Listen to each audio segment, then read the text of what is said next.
view from the chair.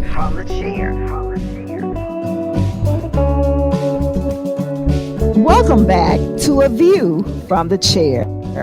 I am your host, Patrice Jordan Robinson, Chair of the Memphis City Council and the City Council District 3 representative. My goal with this program is to allow all citizens access to the latest information from your city leaders.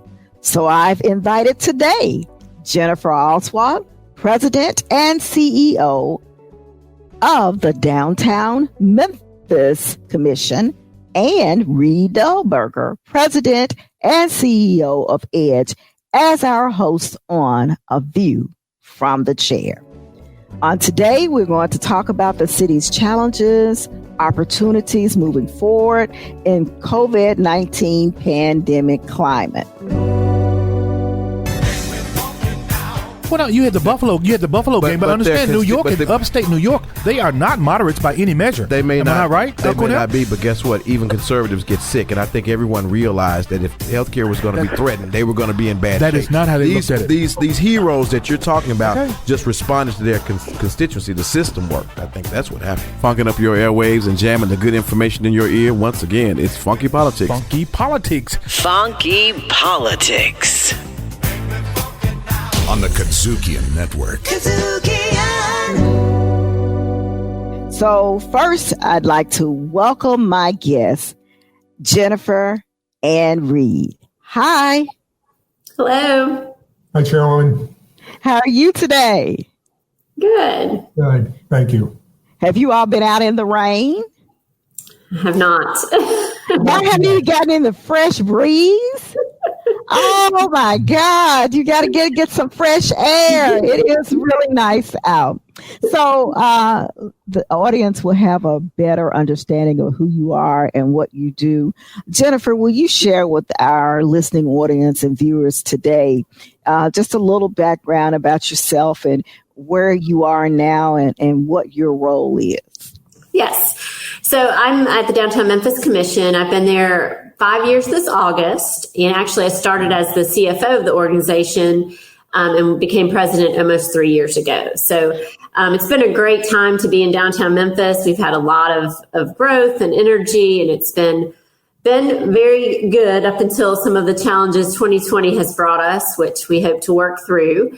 But our organization is primarily charged with bringing more people to downtown Memphis to not only live, work, but visit, and not only visit from outside Memphis, but we want people who live further east to come to downtown as well, because it is everyone's downtown.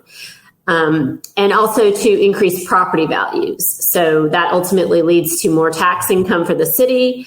And it is our most efficient neighborhood to allow for growth to increase that tax base without having to extend more services outside, because the infrastructure is already built. So those are our main goals. We do take care of downtown, and we do encourage development, but all with those two goals in mind. Thanks. So tell us how the commission, when did we have a commission, and what are they commissioned to do? We want Memphians to understand your work. Okay. So we were actually created in 1977 after the events that led to the assassination of Dr. King and the downfall that the city incurred after that. The organization was established to try to bring more business and vitality into the city, the downtown area. We're a business improvement district, which means we charge an assessment on commercial property only. So our services benefit everyone who lives, works, plays in downtown, but we only charge an assessment to the commercial property owners. So that means office buildings, retail stores, and apartment complexes. We'll charge the apartment owner, not the apartment tenant. But if you own a house in downtown, our assessment does not apply to your tax bill. And so it's really downtown business owners taxing themselves or assessing themselves, it's not a tax, to have additional services and improvements into downtown, because it is such a public space. A lot of the property is not owned by individual property owners, but more the city, and we need to take care of that space for the betterment of everyone. So is it let's try to make an analogy so that our citizens can understand it. So is it like a homeowners association where you have some property that everybody makes sure that they keep up with their dollars? Is that what you do? That's right. That's a great analogy. That is exactly what it's like. And not only with the improvements to the space itself and the land, but also the Blue Suede Brigade, which is out patrolling. They're hospitality and safety officers in one person, which is great. They're out there, and we do flowers and things that make it beautiful. So all those services as well that benefit everyone. So who commissioned this organization? It is a joint city-county organization. So our board members are appointed jointly by the city and county, half and half. And it was, established in that way and has continued for its entirety. Okay, thank you. So, Reid, you got, the lineup of questions. Go for it. Thank you, Chairwoman. Pleasure to be here. Really appreciate this opportunity today. So I am honored to serve as the president and CEO of EDGE. I also concurrently serve as the Chief Economic Development Officer for the City of Memphis and Chief Economic Development Officer for Shelby County. I've been doing local economic development for more years than I will publicly admit, but I will tell you that I worked in New York State, upstate New York for a while, and in Northeast Ohio before coming to Memphis. And when I came to Memphis in 2008, I had the privilege of working at the Chamber for a while.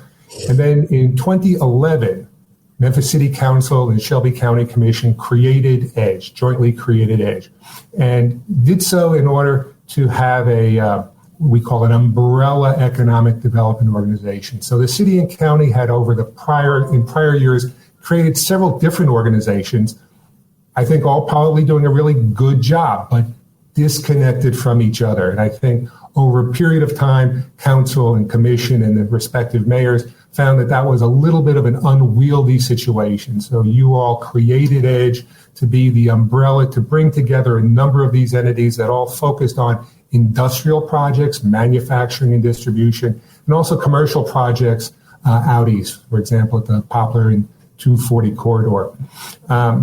I joined EDGE in January of 2012. I was the first staff member that they hired, and we've built the organization since. And we really do three primary things. We're most known for our economic development work. So much like Jennifer and her organization does downtown, we do throughout the city, sometimes working in collaboration with the Downtown Memphis Commission on projects here in the core, but projects throughout the city. We also manage the Memphis and Shelby County Port Commission. So we run the International Port of Memphis, the 5th largest inland port in the nation, which means we manage and run properties at the President's Island Industrial Park and at the Frank C.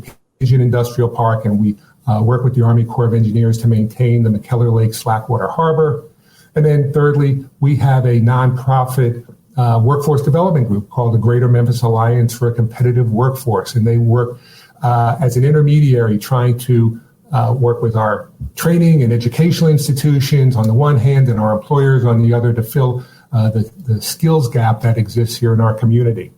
But again, best known for our work in economic development, using financial resources, many of which the Council and Commission have made available to us, like tax abatements or tax increment financing, to spur development throughout our community.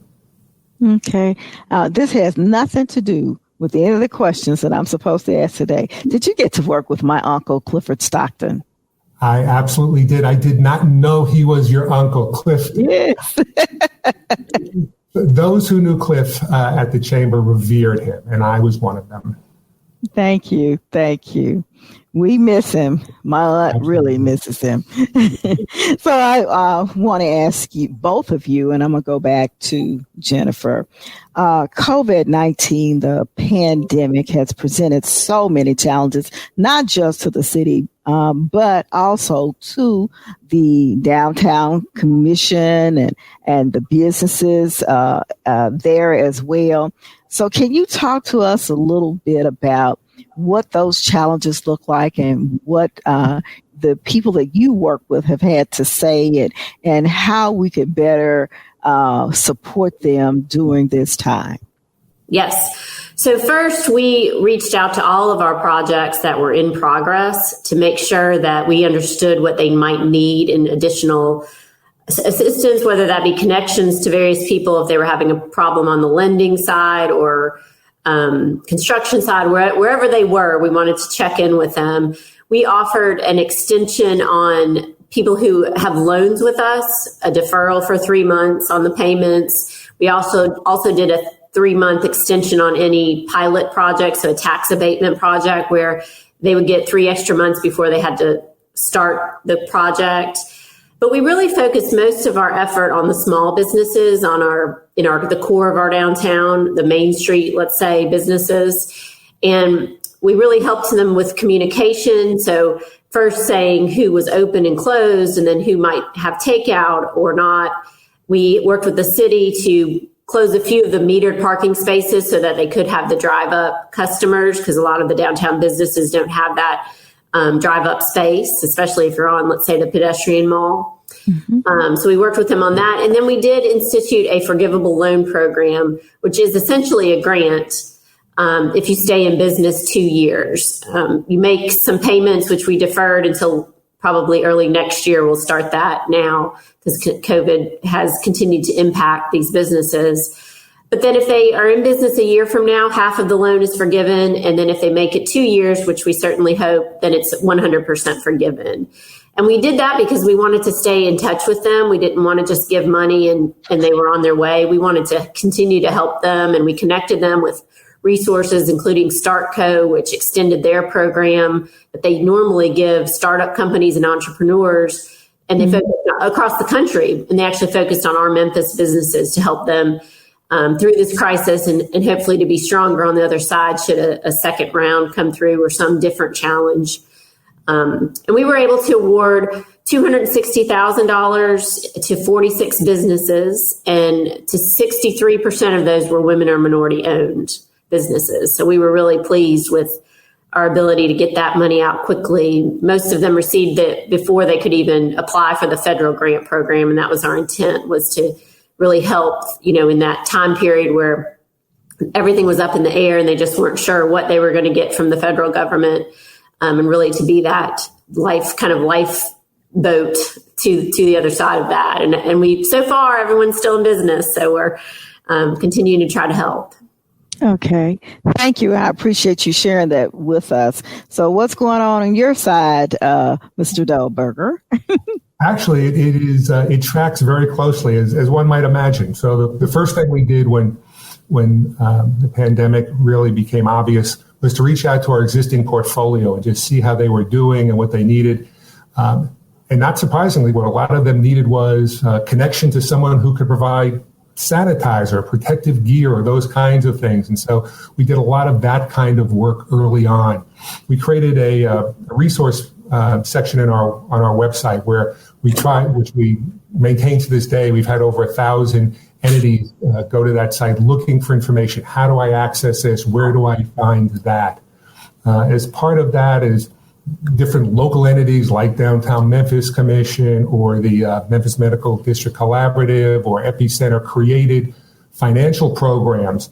We created a sort of a one-stop location where you could get information on all the local as well as federal programs, and now hopefully state program to help small businesses.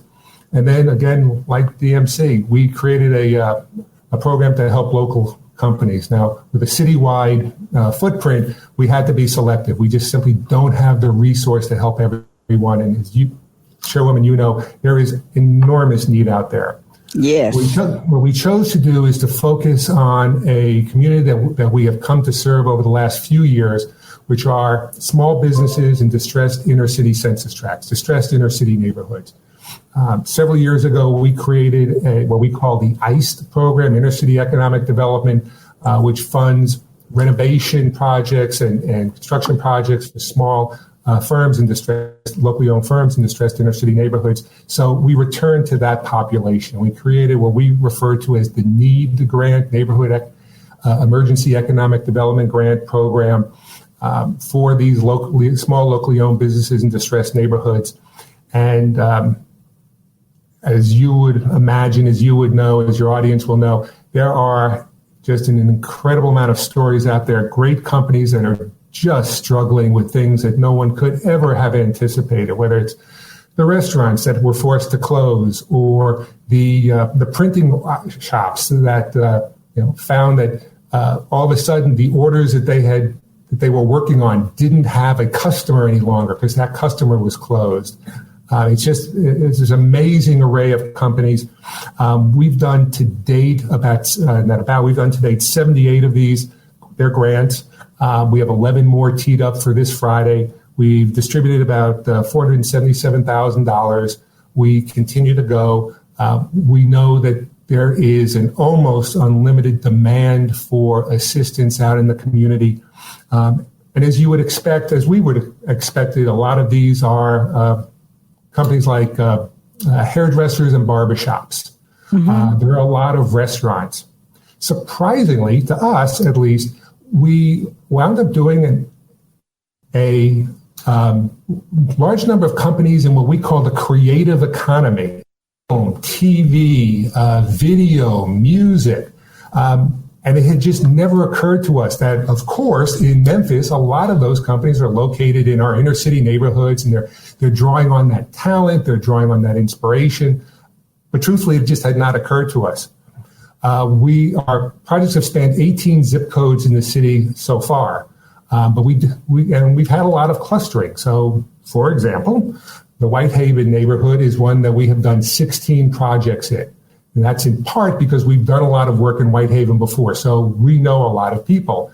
It's also because, quite frankly, we have a really strong relationship with the Greater Whitehaven Economic Redevelopment Corporation and Trey McKnight. And so, unfortunately, we don't have enough people to have feet on the street in all the neighborhoods. So we are, to some extent, dependent upon our partners to help us. And we have a strong partner in Whitehaven. We have strong partners, certainly the Downtown Memphis Commission and in others, who are really helping make this program a success. And Jennifer touched on a point that I think bears emphasis. So she mentioned working with StartCo.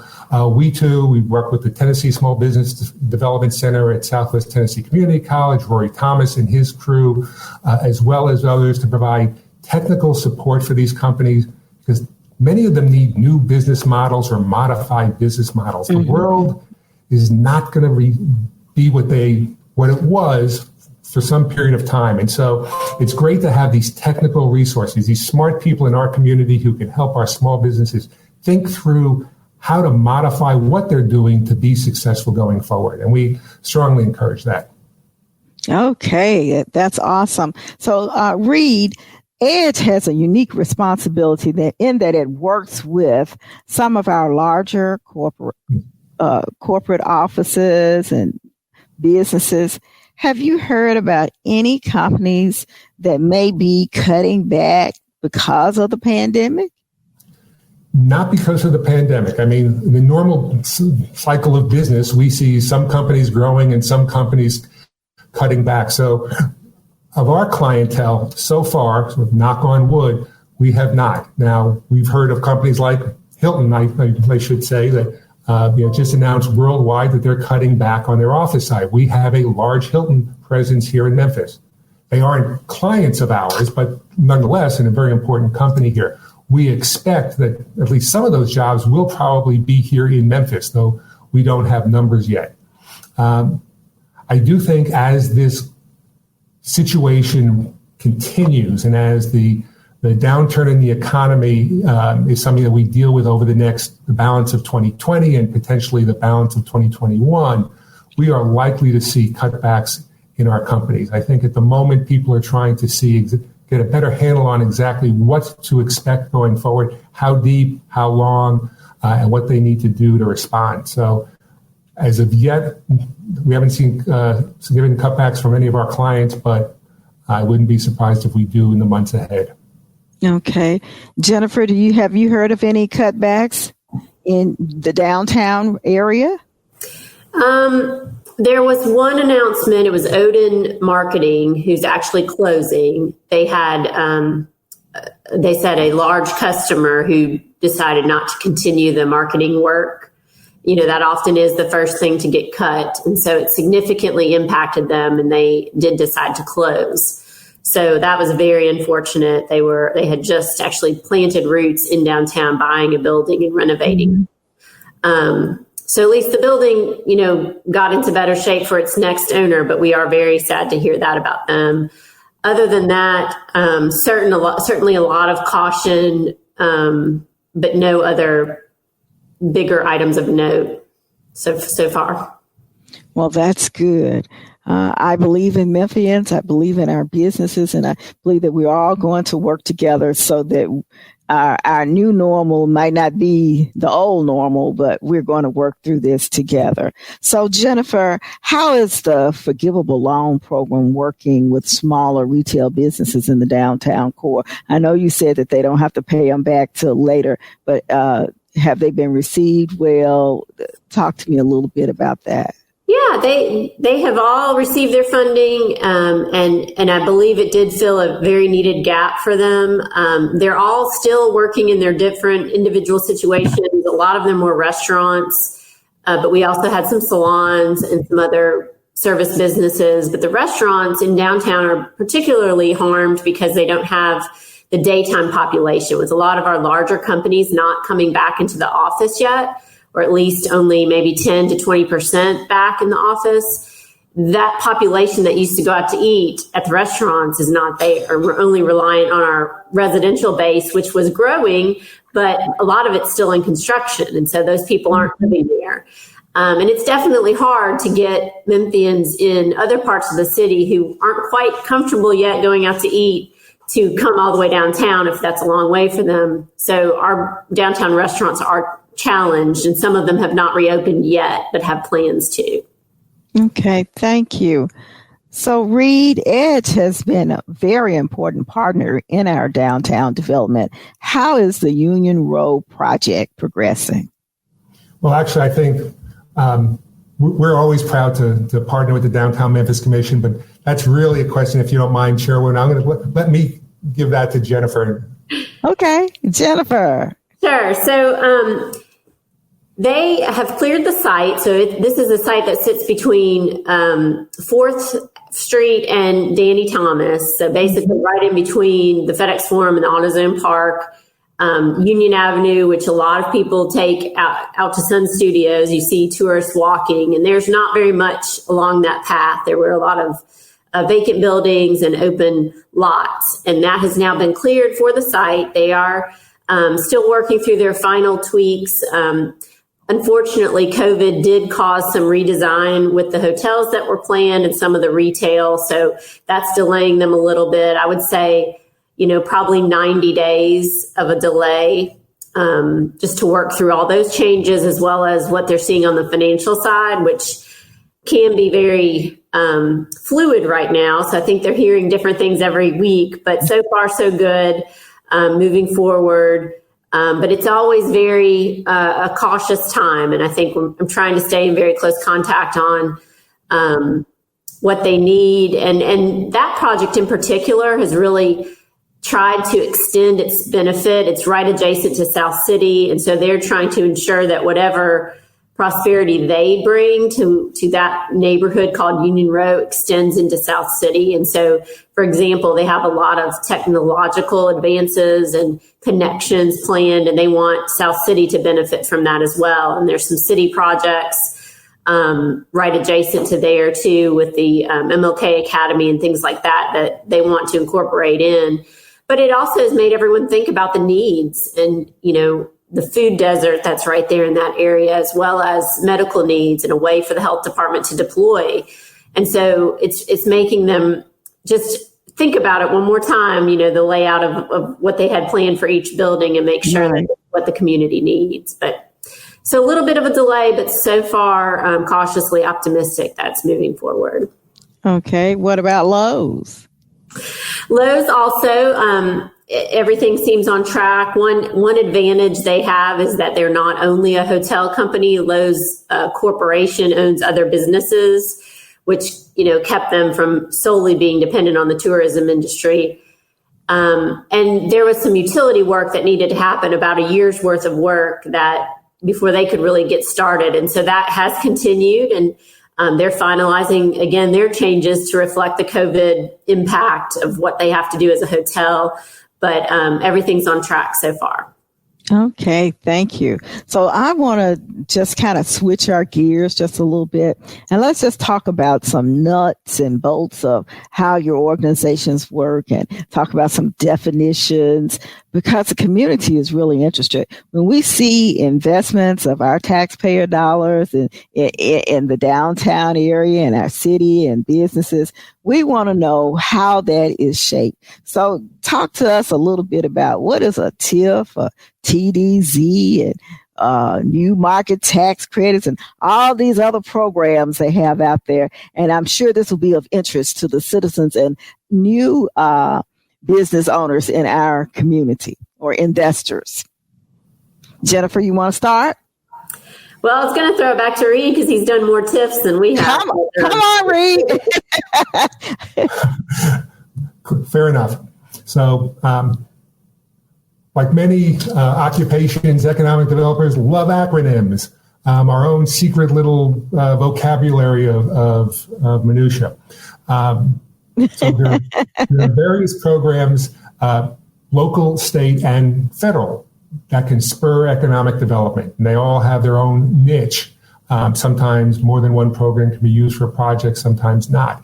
At the local level, we tend to use grants, like we are in this emergency case, loans. Jennifer talked about her Forgivable loan program, and we have one as well. We use bonds, which are just loans, a fancy way of borrowing money. And then we have 2 local tax incentives that we use, and which get a lot of notoriety. We use TIFs and we use pilots. And they are really very similar programs to an extent. They both take property taxes that the project is paying and uses some of those to incentivize and assist that project. Mm-hmm. Mechanics are different, but at the end of the day, the math is actually really very close, very similar. They both use property taxes paid by the project to assist the project. In the case of a pilot, which is an acronym for payment in lieu of tax, the company makes a payment, and they may pay to the city and county 25% of what you otherwise would have gotten had it been taxable, and they get to save 75%. You say, well, why do we want them to save 75%? We want them to pay 100%. We do want them to pay 100%. But sometimes at 100%, that project won't happen, either because it doesn't cash flow, the developer can't earn a market rate of return, or a competing community is offering them a better deal, and they'll go where the deal is best.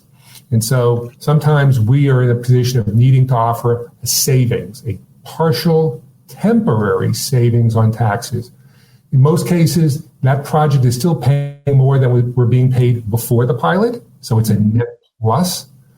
In terms of property taxes, it's certainly a net plus in terms of all the other fees and taxes that the city and county get, sales taxes and building permit fees, et cetera, et cetera.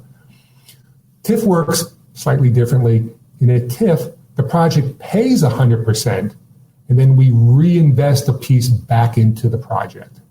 So whereas a pilot, you pay part and save part, in a TIF, you pay it all, but then we reinvest some back into the project. And usually we're investing back into public infrastructure, streets and sidewalks, water lines and sewer lines, telecommunications, and those kinds of things. Occasionally we're investing right into the project itself. But again, the logic is quite the same. It's not something we want to do, but there are certain situations where we feel like if we don't do it, that project is not going to happen. The project is in the best interest of the city and the county. The city and county are going to benefit financially in the short term and benefit through jobs and a more vibrant urban core and other benefits in the long term. And so we locally, the Downtown Memphis Commission and EDGE will deploy those tools in order to stimulate those kinds of projects. At the state level, our state government also has programs. They have cash programs, which they call the Fast Track program, where they can invest either directly in a company's project, in infrastructure and workforce training, And they too have tax incentives. And so companies that qualify can save money on their state franchise and excise taxes. And at the national level, you mentioned New Markets Tax Credit and its, we'll say, cousin, the Opportunity Zone program, are ways that investors can basically save on federal taxes by making investments into distressed communities around our nation. And we've seen some great projects in the downtown area get both new markets historically over the years and now benefiting with the Opportunity Zone. We've seen some Opportunity Zone being a newer program, but we've also seen some projects out by the university and other parts of our city. And so whether companies working with Jennifer and her organization or with EDGE, we try to put together the best package for our clients. I think it's fair to say we look to put together the best package that minimizes our local investment and maximizes the use of other people's money, state funds or federal funds, because that's in our best interest. But at the end of the day, if we're doing our job right, the city and county are earning more in property taxes and getting the benefit of those developments that wouldn't otherwise have happened. Okay, so make sure that I understand this correctly. Anyone who wants to invest in our community, if they want to do that in the downtown area, they would contact Jennifer. But if you want to go anywhere else, they would contact you, or do you do both? Well, our service area is the entire city, but Downtown Memphis Commission does such an incredible job that we absolutely defer to them in their service area. And there are times that we will tag team projects. We have worked together on Service Master, AutoZone, Indigo Ag, FedEx Logistics. And so our organizations work together all the time to make sure that we're bringing the right tools to bear and just the right amount of the right tools to bear to get these projects to happen. That's great. So you know what I'm going to say in District 3, we want our own commission. So we are working toward that. Know that we want to be major players in this sphere of work. I have one additional question, and either one of you can answer it, Jennifer or Reid. Should we be concerned about a lose-lose perspective with the casino developing right across the river in West Memphis? And to me, I heard that $200 million, it's a $200 million project, as I understand. Is that something that we should be concerned about? I can take this. I mean, I think there has always been concern. So when the casinos in Tunica opened up, there was a lot of concern that we would lose tourists to that. When Overton Square made a resurgence, Beale Street was worried that they would lose patrons to Overton Square. But what has proven to happen is that we have enough people interested in different options to spread the wealth around. And we are such a regional city, so we get travelers not only internationally, but a lot of people who are driving through and coming from drivable areas. And so the more that we can offer them as a region, the better. And it's my opinion that people can come. If they were going to go to that casino, they're going to go there anyway when they come to Memphis. So they can stay there if they want. Hopefully part of their trip, they'll come stay in downtown Memphis. And I think they'll probably certainly want to come to some of our activities that we have in Memphis, Graceland and the zoo, and eat in our restaurants, even if they do choose to stay over there. And then hopefully on their next time, or like I said, half of their trip, they'll stay in Memphis. So we're not concerned about it. We think the more, the better, and that anything that will draw more people to the region is good. Okay. Thank you. So do you, either one of you, have any closing remarks or something you'd like to share with our viewing and listening audience? And I will start with Reid. Thank you, Chairwoman. And again, it was we really appreciate the opportunity today. The thing I think I would stress for your viewers is we're going through unprecedented times, and we are not done yet. As challenges arise, the key is that we're all working together. So council, its development agencies, the administration, others in this community. So far, the bonds that we have built over the years have really worked well for the city and paid dividends. And we're appreciative of that as an arm of the city and county. But but we just all need to recognize that there is much left to do, and there will be new challenge in the months ahead. There are likely to be challenges that we do not recognize today, and it's going to be an effort on our part to address those. Okay. Jennifer, you have any closing remarks? Yes, I'd just like to highlight the fact that I think a lot of people think we only help big projects, but we definitely, both of our organizations, spread the spectrum of large to the very smallest projects. And we even have a program. If you have a business that would operate from a storefront, we even have a program called Open on Main, where you could try out a downtown storefront with your business for free for a matter of months, sometimes even longer. And so as people are rethinking their life right now, perhaps their job situation changed and they'd always had an idea for a business, we're open to trying that and bringing, we want downtown Memphis to be very Memphis. And when people visit, they feel a different vibe. And I think we've done a good job of that so far, but we want more Memphians to try out downtown as a place for their business. So big or small, please just talk to us if you're interested in trying it out and expanding or starting a business. Okay, I want to thank both of you for joining me on today. I believe that we have informed our citizens. If they have any additional questions, they'll let me know, and I'll get those questions to you so that we can get the answers back to them. So thank both of you for being on A View from the Chair, where we try to make sure our citizens are in the know on everything in Memphis, Tennessee. Please don't be a stranger to A View from the Chair. Once we have this pandemic under control, we'd like to talk to you all again about our community's progress. Again, thank you for being here on A View from the Chair. And I am your host, Patrice Jordan Robinson. We'll see you next time. A View from the Chair. Recorded at Cutbacks Studios. Directed, produced, and distributed by Cutbacks.